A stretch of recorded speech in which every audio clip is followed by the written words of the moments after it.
The sea is black at night. It swallows sound, light, even breath. From the balcony of the cabin I could hear the faint rattle of chains against steel, cargo being lowered, hidden beneath the music and laughter from the upper decks. He stood behind me, his hand grazing my shoulder like ownership. Too familiar for a man I had met only 6 weeks ago. Too practiced for something that was supposed to be new. I should have felt excitement. Instead, I felt the thin crack of doubt split down the center of my chest. Earlier, when his phone buzzed, he excused himself too quickly. The way he pressed it to his lips as though kissing silence into it. The way his eyes shifted, calculating, rehearsed. And then the whisper I wasn't supposed to hear, carried by the wind through the half-open door. "She'll fetch a good price." At 53, I know when a man lies. I've been lied to enough to recognize the cadence. But this wasn't romance lies. Not the soft fabrications to win a body into bed. This was different, industrial, cold, a transaction. The night air sliced through me. I didn't move, didn't react. I let the whisper coil itself into me like smoke, waiting, biding. I only tightened my grip on the balcony rail and stared into the abyss of the sea. It began to arrange itself inside my mind, like pieces of a puzzle sliding into place without consent. His insistence on this cruise, the sudden generosity, paying for my ticket, the suite, the champagne. I thought it was flattery. A younger man intoxicated by the novelty of an older woman who carried her age with quiet poise. But flattery is cheap. This was investment. His compliments had been precise, methodical, cataloging my health, my vitality, my lack of family ties. No children. A single woman with no one waiting for her return. He asked those questions too eagerly. I mistook curiosity for care. And the staff, how their eyes avoided mine but lingered on him. Familiarity, not service. He knew people here, too many. I felt my stomach knot as if it already knew what my mind refused to accept. The words I overheard were not misheard. Not a drunken joke, not a misunderstanding. "She'll fetch a good price." I rehearsed denials in silence. Perhaps he was talking about jewelry. Perhaps about some contraband he smuggled. But the silence that followed was too still, too damning. I poured myself another glass of wine, hand steady though my insides shook. I smiled when he returned, his face flushed with false warmth. He kissed me on the forehead. The way men kiss the elderly, not lovers. And in that sterile touch I felt it. Distance, detachment. Already he had sold me in his mind. I became my own spy. The following days I played the role of indulgent companion.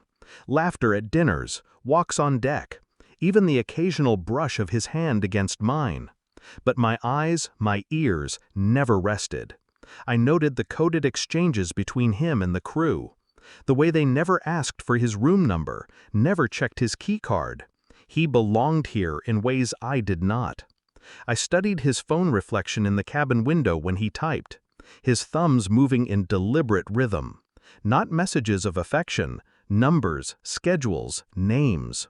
At night, when his breathing settled into the shallow rhythm of false sleep, I slipped from bed.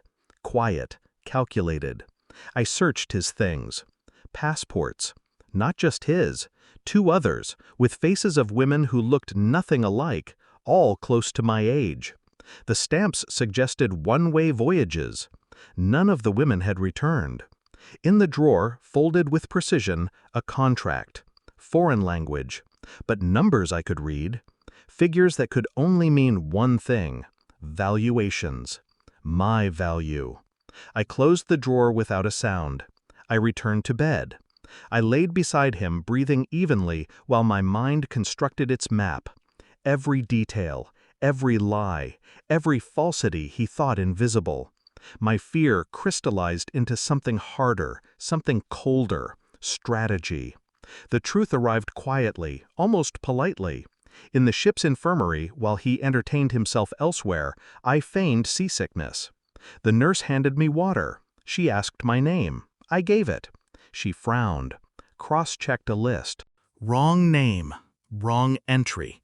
According to their record, I was already registered under a different identity, a different nationality, someone else entirely, a phantom passenger, created for me. I asked to see the record. She hesitated, then handed it over with a pitying look. I read the details in silence. My name erased, my existence rewritten, my body already accounted for. Destination unknown. When I returned to the cabin, he was there, smiling, pouring wine, as if nothing had shifted.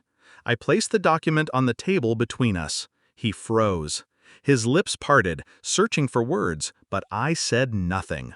Silence is heavier than accusation. Silence forces the guilty to fill the void. And he did. His voice broke, stumbled, swore it was all a misunderstanding. He reached for me. I leaned back, cold, detached, watching him unravel. The performance was over.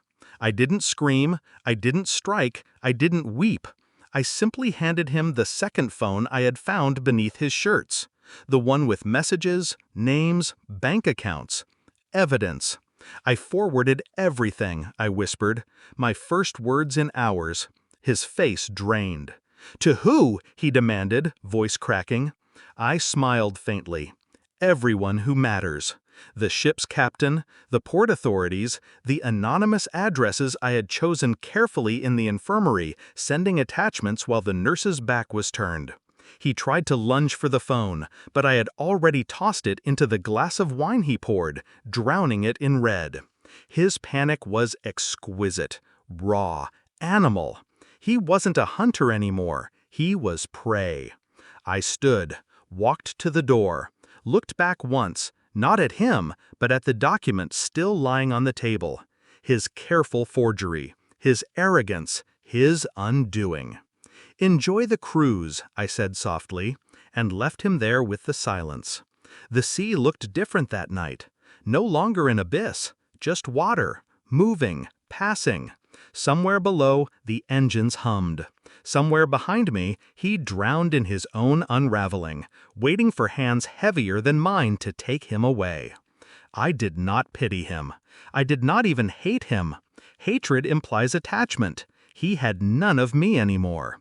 He thought he owned my body, but he never owned my mind. I leaned against the railing, the salt air sharp against my skin, and closed my eyes. For the first time in weeks, I felt no one watching me, and that was worth more than any price. Final line, he sold me, but I left him bankrupt.